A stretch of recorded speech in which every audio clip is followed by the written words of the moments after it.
नमस्कार दोस्तों, देवभूमि उत्तराखंड में आदि गुरु शंकराचार्य की तपस्या स्थल जोशीमठ लगातार खबरों में बना हुआ है और इसका खबरों में आने का मुख्य कारण है वहां के मकानों में पड़ने वाले दरारें। हाल ही में देखा गया है कि जोशीमठ की सड़कें मकानों में बड़ी बड़ी दरारें देखने को मिली है और लोगों का अनुमान है कि बहुत जल्द ये शहर जमीन में धंसने वाला है। सरकार के द्वारा लगातार बचाव अभियान चलाए जा रहे हैं, लोगों को यहां से सुरक्षित स्थानों पर पहुंचाया जा रहा है।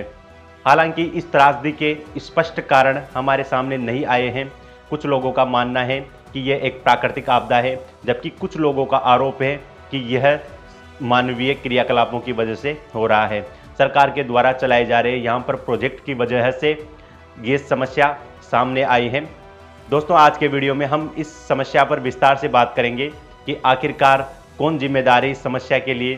क्या उत्तराखंड फिर एक बार बहुत बड़ी तबाही की तरफ आगे बढ़ रहा है, जो कि उसने 2013 में केदारनाथ तबाही के रूप में देखी थी। उत्तराखंड के जोशीमठ में भू धसाव की स्थिति दिनों दिन खतरे में है। ये 4 तस्वीरें हम आपको दिखा रहे हैं। इन चारों तस्वीरों से देखिए, संकट सिटी जोशीमठ, खतरा बड़ा, हजारों लोगों की जिंदगी संकट में है। खबर, जोशीमठ संकट पर एनसीएमसी की अहम बैठक हुई।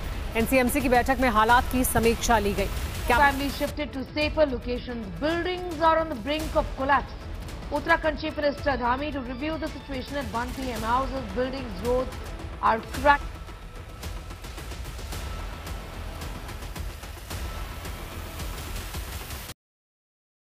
ऋषिकेश बद्रीनाथ राष्ट्रीय राजमार्ग 7 और अलकनंदा धौलीगंगा नदियों के संगम स्थल विष्णुप्रयाग से 14 किलोमीटर दूर उत्तराखंड के चमोली जिले में स्थित जोशीमठ अपनी सांस्कृतिक विरासत के लिए जाना जाता रहा है।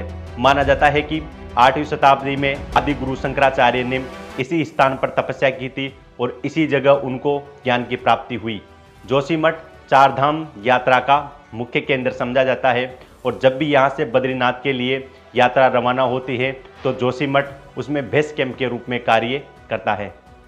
और वो एक सवाल जो कि पूरे भारत के लोगों के जहन में है, सरकार के जहन में है, चाहे वो उत्तराखंड की सरकार हो, चाहे वो राजस्थान की सरकार हो, चाहे वो भारत सरकार हो, सभी लोगों के मन में एक सवाल है, आखिर क्यों जोशीमठ भूमि में धंसने वाला है। यानी कि जोशीमठ में ये जो वर्तमान में स्थिति उत्पन्न हुई है, इसका जिम्मेदार कौन है। आज से 200 साल पहले हिमालय के ग्लेशियर पिघलने लगे और उन हिमालय के ग्लेशियरों के पिघलने की वजह से वहाँ पर भूस्खलन हुआ और जब भूस्खलन हुआ तो उसके साथ में बड़ी मात्रा में मलबा यहाँ आके जमा हो गया। सालों के अंतराल के अंदर ये मलबा ठोस रूप धारण कर लिया और इसी के ऊपर बसाया गया जोशीमठ नाम का कस्बा। यानी जोशीमठ कस्बा जिस भूमि पर स्थित है वो भूमि ठोस नहीं है, वो भूमि बनी है एक मलबे की वजह से और इसी मलबे की वजह से नीचे का जो पानी है वो रिस करके ज़मीन पर आ रहा है और ज़मीन में हमें बड़ी बड़ी दरारें दिखाई दे रही है। दूसरा इसका मुख्य कारण है बिना प्लानिंग के यहाँ पर निर्माण कार्य करना और इसका तीसरा जो कारण है वो है जनसंख्या वृद्धि। आपको पता ही है कि जोशीमठ 4 धाम यात्रा का एक मुख्य केंद्र समझा जाता है और जब भी बद्रीनाथ के लिए यात्रा शुरू की जाती है तो जोशीमठ एक बेस कैंप के रूप में काम में आता है। हर साल यहाँ पर हजारों श्रद्धालु तीर्थ यात्रा के लिए आते हैं और उन श्रद्धालुओं की सुविधा के लिए सरकार के द्वारा यहाँ पर बड़े बड़े होटल्स बनाए गए, यहाँ पर बड़ी बड़ी धर्मशालाएं बनाई गई, बड़ी बड़ी शॉप्स का निर्माण किया गया और लोगों की सुख सुविधा के लिए जितने भी स्थल हो सकते हैं उन सब का सरकार के द्वारा निर्माण किया गया। इस तस्वीर को ध्यान से देखिए। इस तस्वीर को देखने के बाद आप कुछ समझ सकते हो कि पहले की स्थिति क्या थी, जोशीमठ की वर्तमान स्थिति क्या है और इस तस्वीर को देख के कोई भी अंदाजा लगा सकता है कि यहाँ पर बड़े पैमाने पर निर्माण कार्य सरकार के द्वारा किया गया है। और अब हम आते हैं उस कारण के ऊपर जिसकी वजह से ये विवाद बहुत ज़्यादा बढ़ा हुआ है और वहाँ के स्थानीय लोगों के द्वारा लगातार इसके बारे में विरोध प्रदर्शन किया जा रहा है कि ये जो भी त्रासदी हुई है इसमें इसका भूमिका सबसे महत्वपूर्ण मानी जाती है। सन 2002 में एनटीपीसी और उत्तराखंड सरकार के मध्य एक इलेक्ट्रिक हाइड्रो पावर प्रोजेक्ट से संबंध में समझौता हुआ। 2004 में उस समझौते पर हस्ताक्षर किए गए।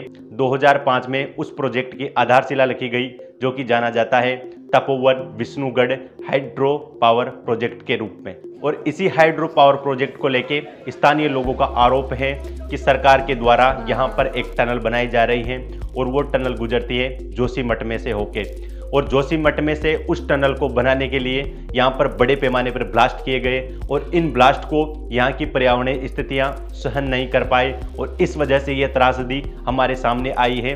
हालांकि एनटीपीसी ने इसके बारे में स्पष्टीकरण दिया है कि जोशीमठ में जो कुछ भी हो रहा है उसके लिए एनटीपीसी का हाइड्रो पावर प्रोजेक्ट जिम्मेदार नहीं है और जिस टनल की बात स्थानीय लोगों के द्वारा की जा रही है वो जोशीमठ में से होकर नहीं गुजरती और यहाँ पर किसी भी प्रकार का ब्लास्ट नहीं हुआ है और एनटीपीसी ने स्थानीय लोगों के आरोपों को सिरे से खारिज कर दिया। उत्तराखंड में भूधसाव कोई नई घटना नहीं है।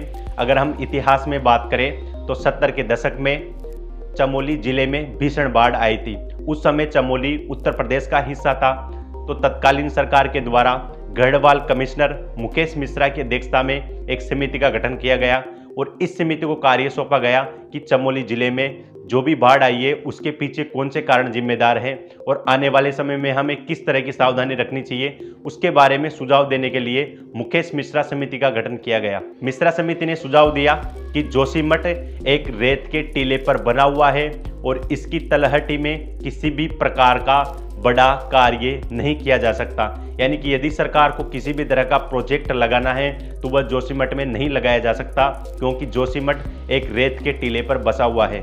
दूसरा, इस कमेटी ने सुझाव दिया कि उत्तराखंड भूकंप जोन 5 के भीतर आता है और भूकंप जोन 5 के भीतर आने के कारण यहाँ पर सरकार के द्वारा किसी भी बड़े प्रोजेक्ट को स्टार्ट नहीं किया जाना चाहिए। यहाँ की आबादी के अनुसार यहाँ का ड्रेनेज सिस्टम यानी कि पानी की जो निकासी प्रणाली है वो ठीक तरीके से काम नहीं करती और सरकार को यहाँ का ड्रेनेज सिस्टम सही करना चाहिए। और इसी कमेटी ने ब्लास्ट, खनन और उत्खनन से रिलेटेड सभी बातों पर अपने सुझाव दिए, लेकिन इस कमेटी की रिकमेंडेशन पर ध्यान नहीं दिया गया और आज हमारे सामने इसका परिणाम दिखाई दे रहा है। पूरे उत्तराखंड का जोशीमठ इलाका अभी इस समय भूमि में धंसने की कगार पर है। उत्तराखंड लगातार वर्षों से प्राकृतिक आपदा का सामना करता आया है। हमने 1991 में उत्तरकाशी में भूकंप देखा, हमने 1998 में मासपा में लैंडस्लाइड देखने को मिला और 1999 में चमोली में भूकंप आया। 2013 में केदारनाथ में भीषण बाढ़ आई जिसमें से 5 से 6 हज़ार लोगों की मौत हुई। तो उत्तराखंड में लगातार से प्राकृतिक आपदाएं बनी हुई हैं।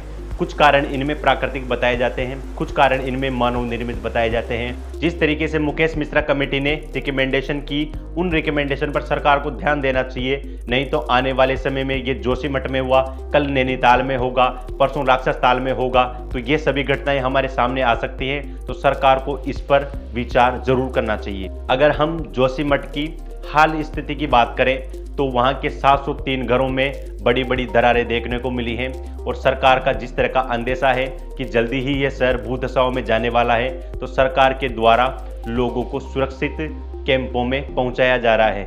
उत्तराखंड के मुख्यमंत्री पुष्कर सिंह धामी लगातार इस घटना पर नज़र गड़ाए हुए हैं और वो लगातार वहाँ की जनता से संवाद पे हैं। उन्होंने पर्सनली जाके वहाँ पर विजिट किया और हाल ही में प्रधानमंत्री ऑफिस की एक हाई लेवल मीटिंग बुलाई गई जिसमें उत्तराखंड सरकार को हर संभव सहायता करने का आश्वासन दिया गया। इसके पीछे स्पष्ट कारण क्या है इसके बारे में तो हमें बाद में ही पता चलेगा, क्योंकि हाल ही में सरकार ने एक कमेटी का गठन किया और जब वो कमेटी पूरी तरीके से स्थिति को समझेगी, उस पर रिसर्च करेगी, भूवैज्ञानिकों के द्वारा उस पर सलाह ली जाएगी, तभी हमें इसका रियल कारण जानने को मिलेगा।